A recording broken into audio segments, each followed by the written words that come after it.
Yes, we are just going to kick off the Eagle Cliff Cove Bay Water System Community Information Meeting. I'd just like to introduce staff. We have the Chief Financial Officer, Kristen Watson. There she is. And we have our Director of Engineering, Patrick Graham. And we have our Utilities Coordinator, Annette Frischman. And Garrett Duntz is our Utilities Operation Manager. And we have Mm, I'm here. Counselor Allison Morse. There she is. Yeah, thank you so much. Please, we would like to welcome questions throughout the presentations today. So please, you can put up your hand or your digital hand, or you can also plug your question into the chat, and I can make sure that there is some space created for that. And we'll get started right away with Patrick to talk about capital projects and emergent Jeff, can I ask one issues. question beforehand? On the top of my screen, it says the content of this meeting is being sent to a third party, and it wants me to click OK. Is that okay? That's YouTube. Yeah. Okay, Thank you for asking. Yeah, thank you. Okay, thanks. Okay. Hello, everybody. I'll just go through a short presentation highlighting some of the key issues in the water systems, Cove Bay and Eagle Cliff systems. Of course, the big issue is the ongoing problems with the Cove Bay water treatment plant. So the equipment in the summer was sent back to Purifics for a factory reset to resolve various issues. The main ones were the repair of the filter modules. There's two main modules that that provide the main filtration water treatment. One of them had a defective ceramic element in it that was replaced. The other one had become plugged with sediment, and what they did there was to heat up the all of the ceramic elements. I think there's 36 in each of the modules, and then they blew out the sediment. So that was done. The other main thing that they did, which goes back a ways now, is the rebuilding of the dewatering system, the dewars. So the dewars, the previous model we had was hydraulic operation, and that was causing all kinds of problems. And that was a newer design that they'd come up with. So they went back to the chain-driven model that they've apparently had success with in a number of other installations. So that's what we have now. The equipment was returned to Bowen in September. And it was we've reinstalled it, and essentially we're redoing all of the commissioning steps. There's a number of issues that were discovered and resolved. The big question mark that we still have is relating to the filters themselves, and we're seeing turbidity readings in the 0.2 to 0.3 NTU range, which is a lot better than water from the lake. It's not where it should be. We should be seeing values in the 0.05 range. Our biggest concern is that, okay, is there a problem with the ceramic elements? And that would be bad news. However, with the physical samples of the filtrate from the coming out of the filters, like the water appears clear, like there's no cloudiness or color to it. And we would expect if there was a breach in one or more of the ceramic elements, we would expect to see the cloudiness and color in the filtrate water. We do see there are some visible particles in the water. It's generally clear, but there's these visible particles that settle out. And so it's possible that when they did that step with clearing out the ceramic elements and heating them up and blowing them out, that some of that sediment remained in the module and is it's being, gradually flushed out as we run the system. I'm hoping that's the case. We do see the values coming down slowly, so that is a positive sign. The Yeah, we've also ordered some replacement parts for the turbidity meters. We believe they're operating correctly, but just to make sure that all the instrumentation, it's not an instrumentation problem, we'll be getting some replacement parts for the turbidity meters. So I'm hoping within the next couple of weeks, we should see those turbidity values come down to where they should be, and then we'll know if everything is functioning correctly. It's probably not the update everyone was waiting to hear. We were also hoping we'd reinstall everything and everything would work perfectly. That's not exactly the case. We have a meeting with virtual meeting with the Purifics staff tomorrow morning, and we'll be trying to get some better information on what might be happening here and some additional advice on what we should be doing. So that's where we're at with the Cove Bay Water Treatment Plant, and which is a key element for both systems. And then the other big project that's in the works is the Cove Bay Eagle Cliff connection to bring the Eagle Cliff system onto the same treatment plant and to essentially integrate the two systems. So we have hired NB Contracting via a single tender to complete three projects. And first they'll be doing the Bowen Bay well upgrades and the system interconnection and the blue water water mains and culvert replacements. And that's going to take, it's not a big contractor that's got multiple crews they can throw at this. So they'll be doing those projects first, and that'll take probably until May of next year.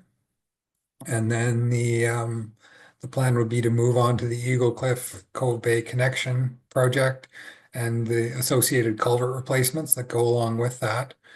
And the construction is tentatively scheduled for June to December 2025. And of course, there's the big caveat, the Cove Bay water treatment plant has to be fully operational before we start that work. And that's a commitment we've made to the water system users and to council. There's a number of other needs in the system, in the systems. There's several PRVs that require some attention, replacement or upgrading. There's the one at Trunk Road and Miller Road. There's one on Miller Road at Melmore. There's one on Cliff Road in Eagle Cliff, or sorry, not Cliff, Bannister Road in Eagle Cliff, and then also Cliff Road. And that's the one on Cliff Road we may be able to simply decommission. It's a very deep PRV. That's a pressure reducing valve, and it's just not safe for our staff to enter it and to do any maintenance on it. We've also got water mains that are prone to leakage that should be replaced. There's quite a lot of AC asbestos cement water mains, and we often see the service lines on those mains leaking and needing to be replaced. There's at least a couple every year that fall into that category. So that's something that we'll be addressing over time. There's a galvanized 2-inch line on Channelview and Cliff Road that part of that line can be decommissioned because there's a parallel 6-inch line that's in much better shape. And then there's another section of that 2-inch line that will need to be replaced with something else. There's also a water main in Eagle Cliff between Lower Williams and Cleator Road that that needs to be replaced as well. We also have some above ground pipes, which are an issue for freezing in the winter time. We've got sections of the main of the supply main that supplies the whole system along Terminal Creek that should be buried. And then there's several service lines in Eagle Cliff that are above ground. And in the past, during the winter, those lines have essentially been left running to prevent freezing. And we're going to need to figure something else out because it's now the water will be coming from the large reservoir tank up by the treatment plant, and it's not going to be the same situation with the limitless supply of water that you can just run all winter. So we're going to need to bury those lines. And of course, there's going to be a need to decommission the Eagle Cliff Reservoir once the systems are interconnected and up and running in that model. Those are the main things we've got our eye on in the system. I'm happy to take any questions that you have and do my best to answer them. Thank you, Patrick. Can we unshare the screen so we could see some faces? And for those of you who got muted, I've been going around muting everybody because of background noise. So please be sure to unmute yourself before asking your question. Don't have anything in the chat. I see Tim's hand up. Yeah, Tim Misko. Thank you.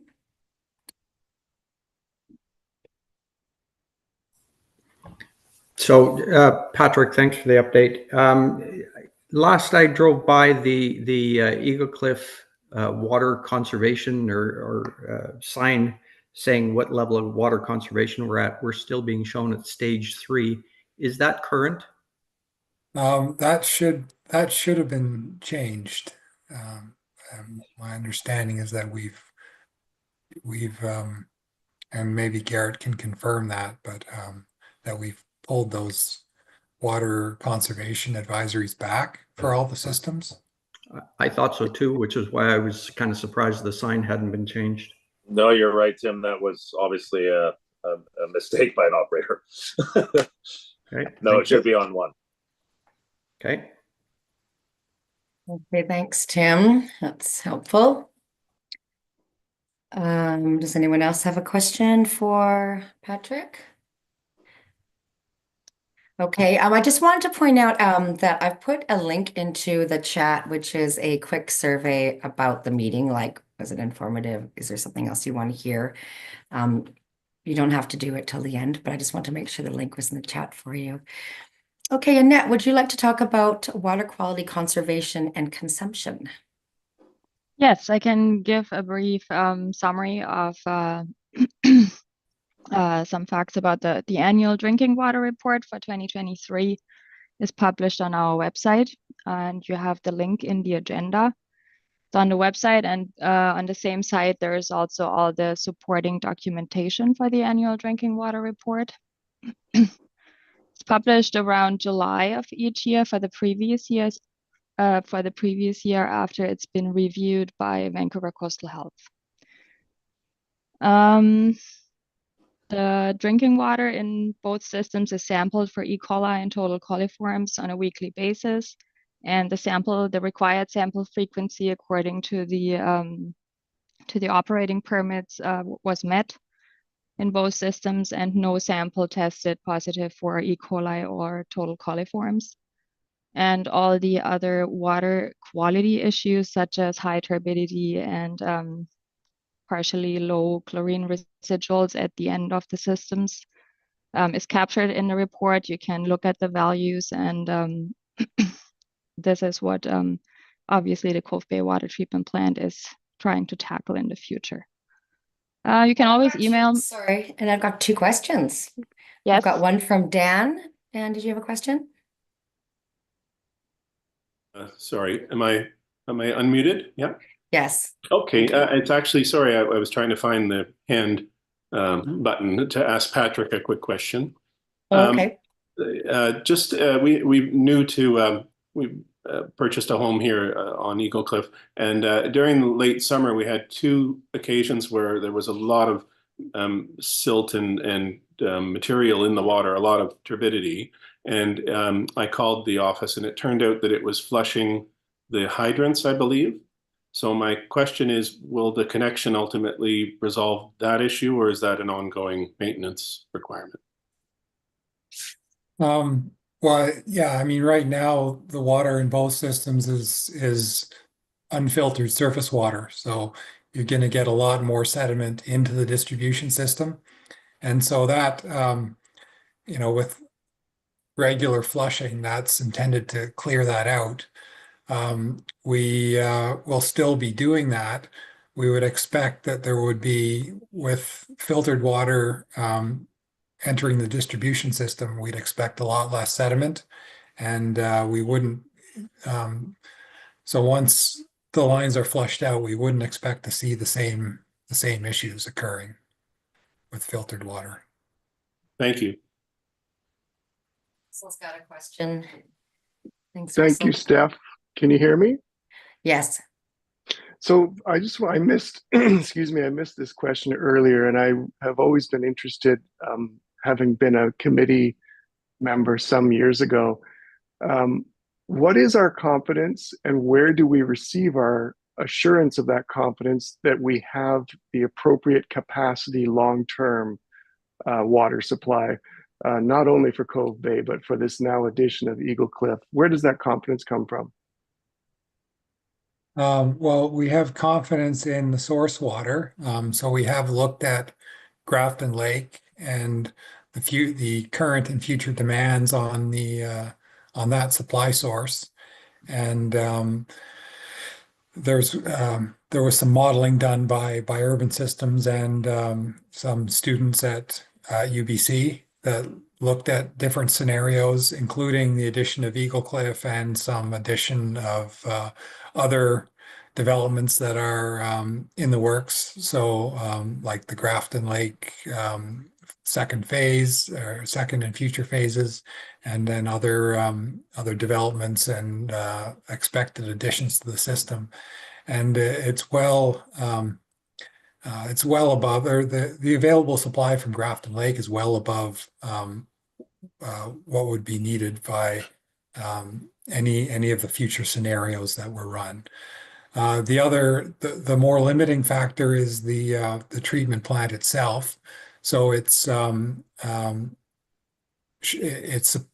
supposed to be able to produce 2,400 cubic meters per day. That's what it's rated for, and we're still in the process of commissioning, and so we haven't run through a testing phase to really confirm that that's the case. Assuming it is, with the current system and Eagle Cliff added, the peak day demand would be a little over half that. So there is a substantial buffer there. We do expect over time, with all of the development that has been flagged as possibly occurring and planned, there will be a need to add a second filter train, which has been built into the plant, the capacity to do that. And so something we fairly urgently need to do is to implement a development cost charge bylaw for the Cove Bay Eagle Cliff water system, so that we start collecting money from new development that occurs, and that's been an issue in all of the utilities, water and sewer, is the lack of contributions to future upgrade requirements from new development. So that's something that we intend to address very soon. I don't know if does that answer your question, I Russell? do appreciate it. So there is no concern with the capacity of Grafton Lake, but I noticed that you had mentioned earlier that Eagle Cliff would have to be not running water full time as it was before through the winter. So that flagged me as a concern of water supply. Right. Well, our main supply constraint is not during the winter time. It's during the summer when you have your peak days and your more limited supply. I guess the current rate structure in Eagle Cliff is it doesn't charge for water during the winter, and if we're going on to a common rate structure, which is more say is assuming that's more like the Cove Bay structure and all the other systems on the island as well. There's water rates are applied throughout the year, so it would be less palatable for residents to be just running their lines all winter if they have to pay for it, and so that's kind of the main concern there. I don't think we'll run out of water during the winter time, but there is that issue to be resolved. Is that helpful, Russell? Oh, yes, very much. Thank you. Okay, thanks. I've got Tim Misko with his hand up again. Thanks, Tim. Patrick, as we're moving closer and closer to this, wondering if you've managed to reach out and contact the households between Eagle Cliff and Cove Bay, and whether you're any further along in getting a head count as to how many people might be willing to share the project. We're not any further along there. We've sort of put a hold on soliciting new additions to the system until we're confident in the system itself, so that we have a working treatment plant, that the capacity is what it's what we've been sold essentially, and when we have that assurance, we will be soliciting those new connections. Okay, thank you. Now, earlier in your presentation, you mentioned the current hope on getting the Cove Bay water treatment system resolved. Do we now have another new date on when that hope is to be resolved by? Well, I'm hesitant to provide a date. We're running water through the plant to the system now. Like it's going, it's not meeting the specs that it's supposed to meet, but it's a great deal better than what we had before, which was just unfiltered lake water. So it's running now. And I'm going to know more in the next in the coming weeks. So if we have a problem with the ceramic filters themselves, then that would be a significantly longer time frame to resolve than simply having to flush some sediment out of the modules. Okay. And is there a communication structure to notify the community as to how things are going? Because it seems that there's been a lack of transparency on that front. The only time we hear anything is in forums such as this where we pose questions. Yeah, we will certainly provide updates on our website and sent out to our mailing list as soon as we have as soon as we have something more concrete to communicate. Thank you, Patrick. Allison, did you want to Yeah, cover your two things. One, I know there have been some communications about Cove Bay, but I'm wondering if we had added the Eagle Cliff water system to those communications so that we send out updates on the plant to both Cove Bay users and Eagle Cliff users. And then the other question was the capacity reports and that Patrick referred to. Are they on the website? I was just looking and I'm not sure that I can find them, but I know they were there at one point. So can somebody just maybe check and make sure that they're up there, and then people can go and read them for themselves? You're talking about the Grafton Lake capacity? Yeah, the Grafton Lake analysis? capacity. It's not, maybe they're under Cove Bay. I was looking under more Yeah. general information. Yeah. Yeah, we'll make sure that's there, and if it's not, I believe it is. Yeah. And certainly we will make sure that communications go to Eagle Cliff as well as Cove Bay. If that hasn't been happening, then we apologize for that. Councillor Jurgensen.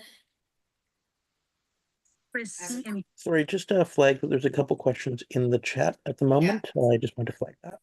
Okay, so, and one is from Councillor Jurgensen. Does a combined system leave Eagle Cliff with less water overall? This is in the context of in the winter regarding lines above the ground and why they can't be run in the winter as previously done. It's not less water overall. No, it's just it's not free water in the winter. John Turner has a question. I Did you do. want to ask, John? Yeah, thanks. I'm just wondering if there's a fallback if the prolific system doesn't meet expectations. Well, it would be if we absolutely can't get the purific system working, then if there's the only fallback would be to try to install something else, and that's obviously a much bigger task. But I'm just wondering if it might be worth the exercise of scoping that out somehow. I mean, the purific stuff has been going on for 4 years, and I mean, I don't want to put words in your mouth, but I don't think there's a lot of confidence in it. And fair enough. And I mean, this is supposed to be a reliable system, so Yeah. So I mean, I think it might be a good idea just to put some back of the envelope plans in place to say, well, you know, if we have to go to another plant, what's it going to cost? Yeah, and we have done some preliminary investigations on that front. We haven't gone to the step of hiring a consultant to help us with that and to actually look at what systems would fit into the available space and what they would cost, and doing the cost comparison and all of that work. So that would be the next step to, you know, if we're going down that road, would be to recruit some specialized support, some consulting support to help us figure out what would make the most sense. Well, as a retro. I'm not trying to tell you how to do. Well, actually, I always am. But I mean, it sounds like it might be a good idea to have someone sort of bless the purific's performance. Maybe that same person could say, "Well, yeah, it's doing X, but you really want it to do Y." Anyways, I just have a nasty feeling that this thing is going to be an ongoing problem, and you know, or it won't meet the capacity limits. And if you can't meet capacity, then that has implications on Eagle Cliff. It also, I'm basically an advocate of putting the pipeline in sooner than getting the Cove Bay plant up and running. Just because it doesn't need to be done serially. Eventually, the thing has to work, and it might be better to do it sooner than later. I mean, that's just my opinion. So. Well, it is current plans are to start that next, beginning of next summer. Yeah. And so we do have some time there to sort out our issues. I know, but everything says it's predicated on the Cove Bay treatment plant working. It be a good idea just to get it going in any case. So that's certainly a discussion that we'll have if we find ourselves into 2025 and we're still having problems, then we would meet with this group or and whoever else wants to participate, and we can put everything on the table. Yeah. Well, I just think it. I mean, if you're going to homogenize, or well, if you're going to put all the water systems into one umbrella, it's basically just go for it. It's basically what I'm trying to say. Thank you, John. I'm just going to give Russell a chance to ask another question then, Russell. Thank you, Steph. I remember back in the process years and years ago of bringing this treatment facility, there was other regions who had a very successful experience. Do you remember that, Steph, being the case in those meetings? And that's come up recently. There's been mixed, I think, some good experiences and some not so much. I'm not an advocate of the project at all, because I'm without experience. I just wondered if there were other regions we could check in with and see. This has probably been done, but I do remember there was other areas that had a great experience. Yeah, there are purific systems that are working perfectly in other places. And as Steph mentioned, there's also other jurisdictions that have installed purific systems that have had challenges. And so I wasn't involved in the technology selection process, but I assume they would have looked into all of that. And it's very unfortunate that we didn't get a system that met all of our requirements, and we're still working on it. But there is, it should work. There are working plans, so we still have hope. Thank you, Patrick. I've got one question in the chat. What is the projected end of life date for the Eagle Cliff water reservoir? We don't have a date yet. I think that would be a project that has to be taken on once we've got the system hooked up and everything's working. It may not be, it would essentially be a matter of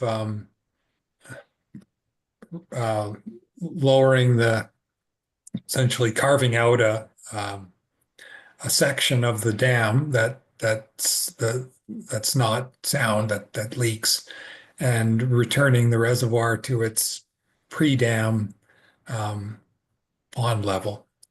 And so that would be probably the year following, probably 2026 would be a reasonable estimate at that. You and Ross, you're fine with that then? Yeah, thanks. Sorry, just to clarify the question, not once we're hooked up end of life, but since there seems to be a lack of confidence in the existing system, my sense is that the Eagle Cliff Reservoir is nearing end of life. How far can we push it, is my question. Well, that's a good question. I'm not sure. I mean, we know that the dam leaks substantially. There's there's possibility for something more catastrophic happening. It's not really a comfortable situation to keep that dam in service. And we did look at years ago when we were considering the options for Eagle Cliff. Rebuilding the reservoir and the dam was one of those options that we looked at, which also had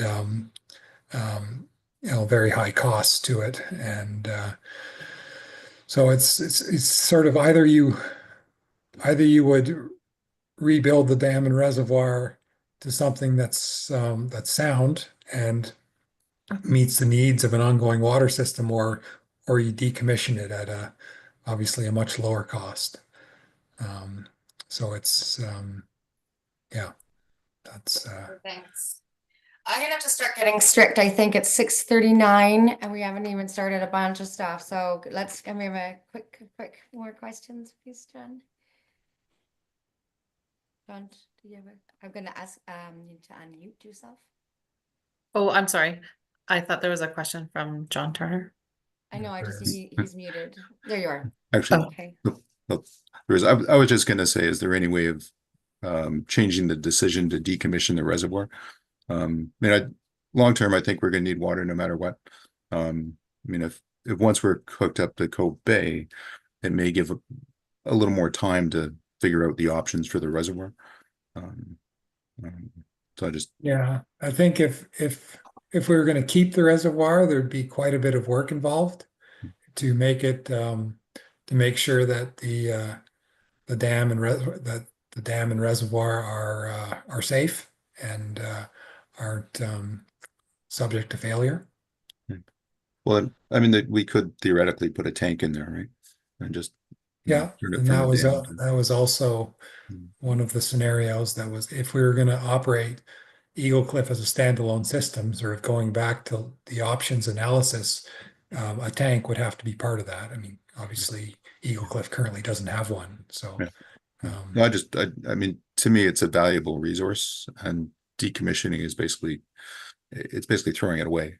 And I think there's value in keeping it, and there will be costs associated, obviously. But I mean, I think it might be a better idea to keep it than decommission it. But what it looks like when it's kept is matter of discussion, I guess. So Yeah, that's something that we do have time to sort out. It's probably not until 2026 at the earliest that we would embark on that decommissioning plan. So, anyways, I'll let Kristen talk. Kristen talk. I think Annette, do you have much more to say, or can we just zip on over to our finance department? I was only gonna present the consumption graphs that are in the agenda also, just for reference for each water user to see how much their system and other municipal systems use.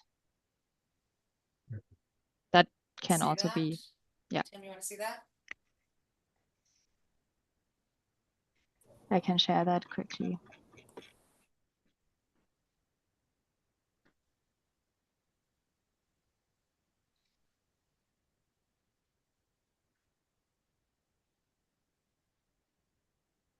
This graph shows each bar represents a connection in Eagle Cliff. Eagle Cliff has currently 110 connections, and the average annual consumption per connection is 24,700 gallons, or in cubic meters, 112 cubic meters. Average daily consumption per connection is 68 gallons, or 0.3 cubic meters. In comparison to other municipal water systems, they use 84 gallons per day on average. So Eagle Cliff is more conservative here due to the ongoing issues in the summer with a water supply. For Cove Bay, this graph is looking at the residential connections only. The commercial connections have been taken out. There are roughly 635 residential connections. Each bar represents one connection, and the average annual consumption in cubic meters for this system is 186. And the daily is roughly a half of a cubic meter per day. This is a little bit higher than the average of the other municipal systems, but I have to say that the multifamily residences here that have one water connection are included in this graph, which accounts for the slightly higher daily and annual average. That was what I wanted to present. And do you have any questions?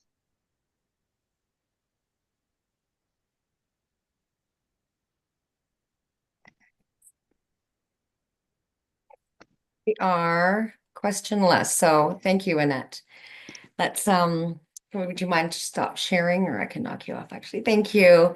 And Kristen Watson, CFO, going to tell us about the financial results.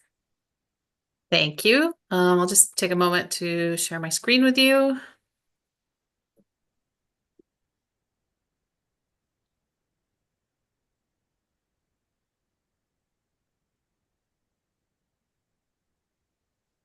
Interesting about that now. I've put a couple financial reports in there.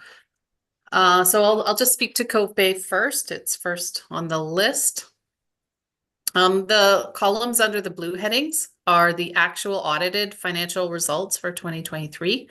The columns under the green headings are the financial year-to-date 2024 results. So I'll just speak a little bit about the 2023 results first.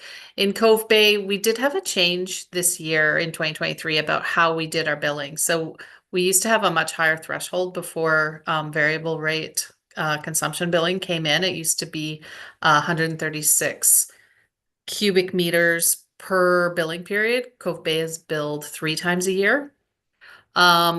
We found in doing some analysis there that that was too high, that there were too many people who never went over 136 cubic meters. So it was determined that we would reduce that to a more average consumption, bring it down to about 92 cubic meters per billing period, and all consumption above 92 cubic meters then is charged at a variable rate. In 2023, it was $1.67. In 2024, it was raised to $1.75.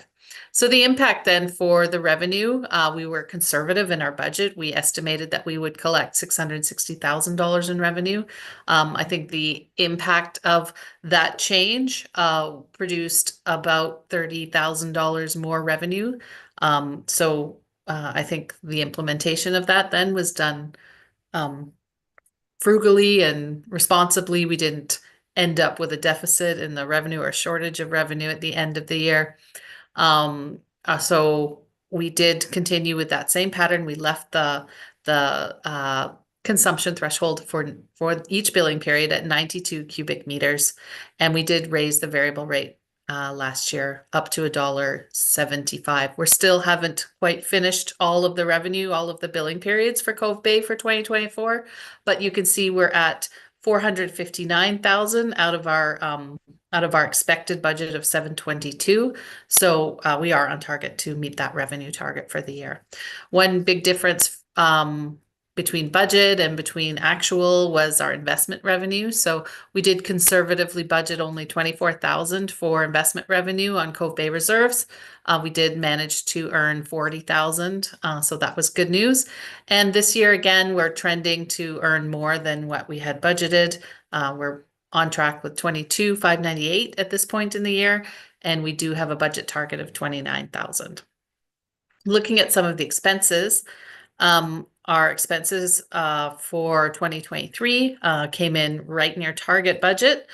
Some of our expenses that I will bring to your attention where they were a little bit over, kind of more than my comfort level to just say, oh, it was just kind of a, miscellaneous thing.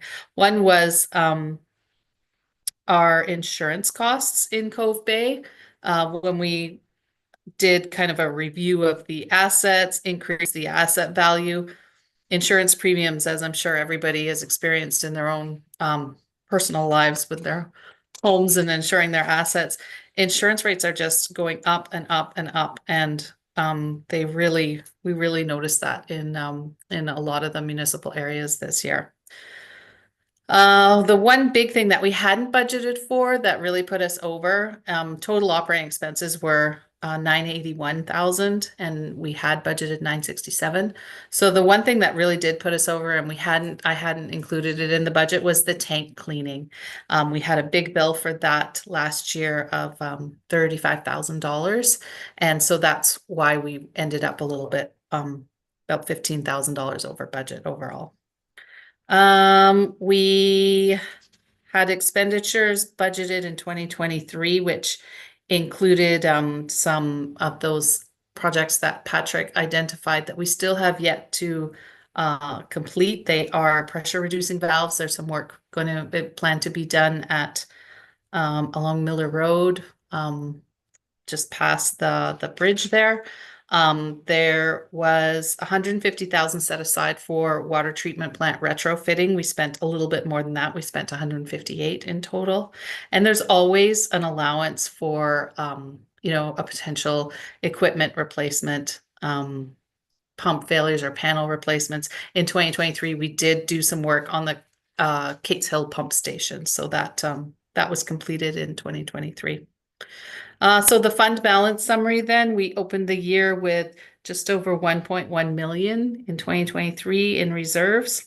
As a result of operations, we added 73,000 and we utilized about 171,000 to look after those capital projects. So we ended the year at just over $1 million in reserves in Cove Bay. Year to date, all of our operational expenses are trending very close to budget. There's nothing extraordinary in Cove Bay this year that I feel that I need to bring to your attention. We do have still some line items for some capital projects that will likely be deferred until next year. Our focus really is on just getting this water treatment plant up and running and completed. So we should probably, I'm sure, end the year in at least a surplus position and expect to have a reserve fund at just over $1 million at the end of this year. Does anybody have questions regarding the Cove Bay financial position? I can't see anybody. John Turner, I think, has your hand up. Oh, I do. Sorry, I'm just unbooting things. Yeah. Can I ask the elephant in the room question? Mhm. What's the current cost of the Cove Bay water treatment plant? Cove Bay water treatment plant is just under 10 million. It's about 9.8 million. We haven't, we probably added about between $100,000 and $200,000 since it was completed in the end of 2021. There is still $40,000 of grant funding available to us. It is sitting there waiting for us to notify the ministry that it is operational and we're meeting our treatment objectives, and that will come back to us at that point. Well, and how does that compare with sort of the budgeted amounts or funded amounts? Yeah, that project didn't come in over budget. They did some value engineering to reduce capital costs, and that project came in as budgeted at 9.8 million. Sorry, I thought the budget for it was like 7.8 way back when. No, when it was finally awarded, it was over 9. Okay. That includes the road in our share of the road into the facility and the power as well, which was cost shared with the developer of the Grafton Lake lands. Okay. Yeah, I mean, one reason I'm asking is that theoretically the cost for Eagle Cliff to join Cove Bay will have to incur some of those expenses. So, anyways, that's good. Thanks.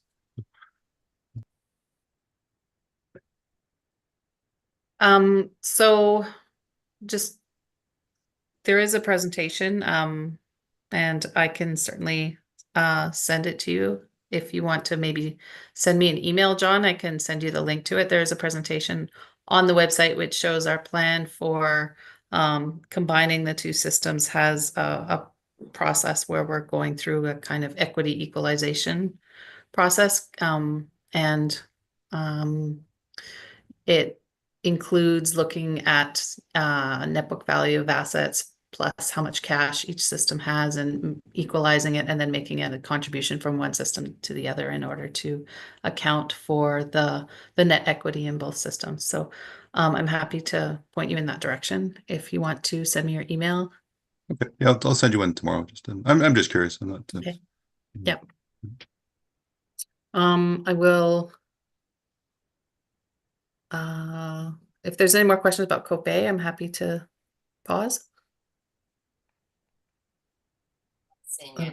Want to get going, working with Eagle Cliff. Okay, Eagle Cliff. Eagle Cliff came in very close to budgeted revenue in both 2023 and year to date. What we haven't needed to draw on, of course, is any of the debt funding. Either in 2023, we budgeted to do it to complete some design elements. And of course, in 2024, we budgeted to use all of it to undertake the project with some of the delays and obviously the issue of the water treatment plant. We have not yet started any of that work, and it's not scheduled to start until the spring of 2025. From an expenditure side, Eagle Cliff has come in under budget on salaries. There is our contract negotiations, which have not yet in 2023 had not yet concluded. We did just very recently in September, the union, our union, which our utilities workers are all members of, they have ratified a new contract, and that's for the period 2023, 2024, and 2025. So we do expect that those underspends in salary will be caught up with those retro payments that are owing to those workers for those periods, which we've just settled the contract for. In as far as expenses, a lot of the operating expenses include a transfer to the capital fund for work in Eagle Cliff that we had anticipated would go forward, which of course has been deferred in 2023. And we expect to begin in May of 2025. Our fund balance, Eagle Cliff opened the year at 313,000 when was contributing 72,000 for that. So they closed 2023 with just over 385,000, and we expect to collect above or at what the revenue budget is. For Eagle Cliff, we don't actually send the bill out until October, so these numbers don't have the 2024 Eagle Cliff revenue in them yet. So we'll see when we probably get to sending the bill out by the end of next week. We'll be in a better position to kind of be able to gauge where Eagle Cliff is going to end at the end of the year. But yeah, I just don't have enough information right now because we haven't completed the 2024 billing yet. I did want to, or I can pause and anybody can ask with regards to Eagle Cliff financial information. You can stop me anytime. Something in the chat, actually. Oh, sorry, this is from Cove Bay. How many more years for Cove Bay users to pay back the land reserve fund? Yeah, just for the information, maybe of people who don't know, the project included an internal loan of just over $1 million from the Land Opportunity Reserve Fund to Cove Bay in order to complete the budget and complete the project in Cove Bay. So Cove Bay users do pay 2 parcel taxes. One is for the long-term 30-year debt loan, and the other is for this internal loan. So we have been paying this loan, making this repayment. It's $124,000 each year from Cove Bay into the general fund in order to repay those borrowed Land Opportunity Reserve funds. We've been doing that since 2021. It's amortized over 10 years, so we expect to have that payment complete in 2031. So another 6 years. Thank you very much. Sorry? I don't see more questions. Okay. I just wanted to take the opportunity to share with you how we deal with administrative expenses. So the water systems are are charged with a portion of administrative costs. So for example, we have our facility, our works yard that we operate. We take a portion of those costs. It's shared by general public works workers as well as utility workers. We take a share of those overall costs, approximately a quarter of them, and we distribute those costs over the all of the water systems. So in total, we have 1,304 connections among all 7 water systems. So when we're distributing our administrative costs, we allocate those out based on number of connections in each system. So each system pays an equal pro rata share of the municipal administrative costs that we do allocate to utilities.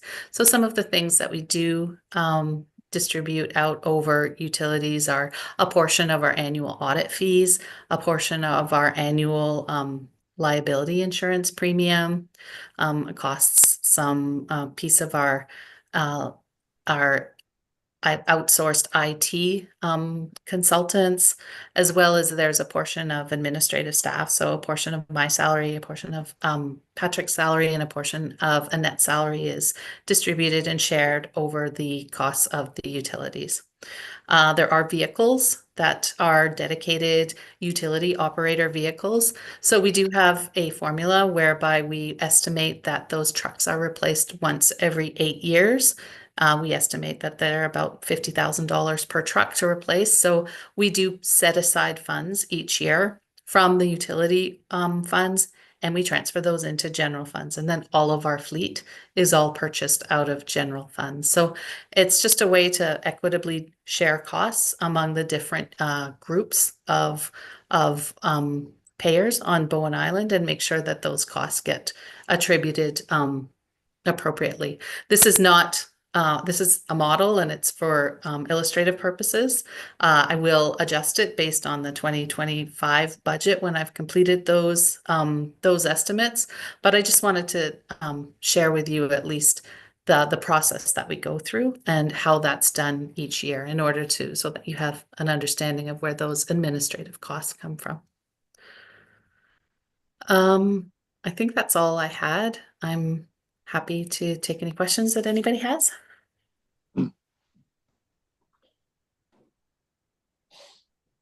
That was really helpful, Kristen. Thank you for illuminating that. Thank you. I've got a little spiel here about community engagement and outreach. We have the water and sewer information pages. I've got a link in the agenda. And then I'm sure all of you are on our mailing lists.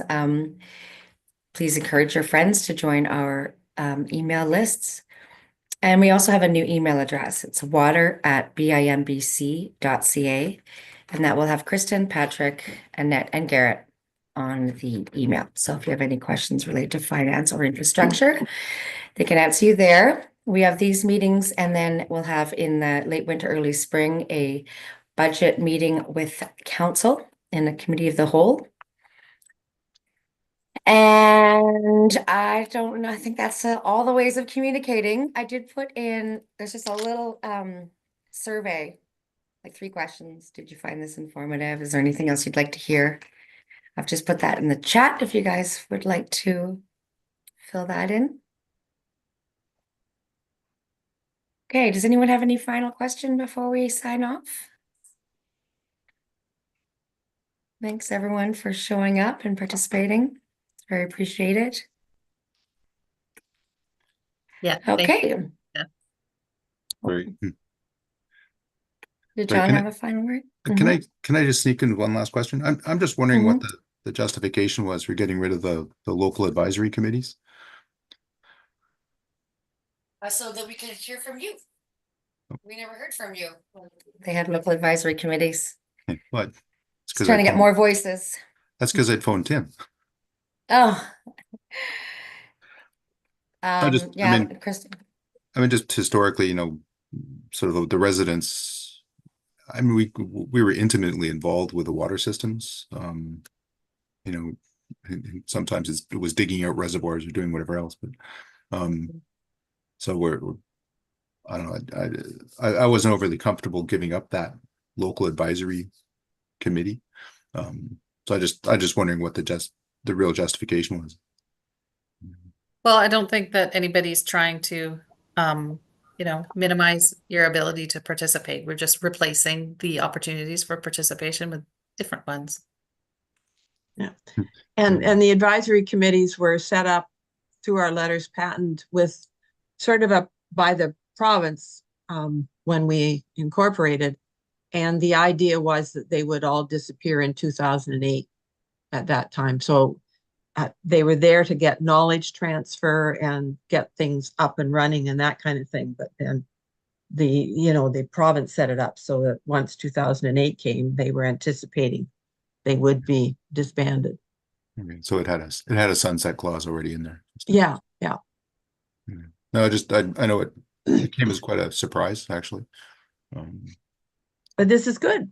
You're participating and asking questions in the group thing, and this is what we were hoping would happen. Yeah, well, We'll get you a little one layer closer to council for the next one as well. We'll have all the counselors there too, so give you more direct access to them in the spring. Okay, thanks a lot, John. Anybody else then? Calling once, calling twice. Have a wonderful chilly evening. Thank you. It's fall. I'm going to sign off. Bye-bye. Hi. Please do the survey. Grab the